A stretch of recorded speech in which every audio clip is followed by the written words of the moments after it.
১৪ Ramzan ৪ March বুধবার বিকাল ৪টায় রাজধানীর টিকাতুরে চৌধুরী মল ভবনে প্রতিদিন খবর ও আলো ছোঁয়া মানব কল্যাণ সোসাইটির যৌথ উদ্যোগে আয়োজিত দোয়া ও ইফতার মাহফিল সফলভাবে সম্পন্ন হয়েছে।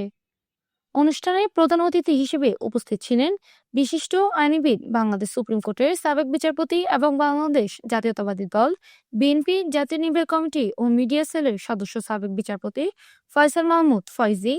সভাপতিত্ব করেন আলো ছোঁয়া মানব কল্যাণ সোসাইটির চেয়ারম্যান ও প্রতিদিন খবরের সম্পাদক সরকার জামাল।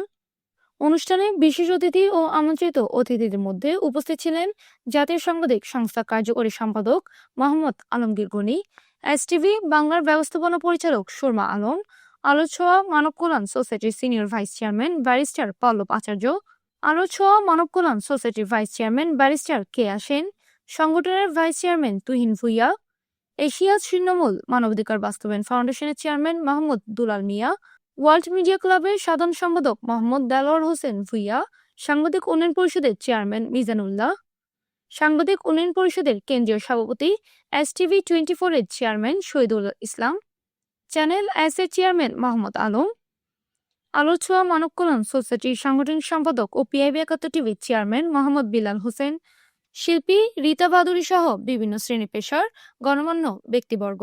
আলোচনা পর্বে বক্তারা রমজানের তাৎপর্য, রোজার সামাজিক ও নৈতিক শিক্ষা এবং অসহায় মানুষের পাশে দাঁড়ানোর গুরুত্ব তুলে ধরেন।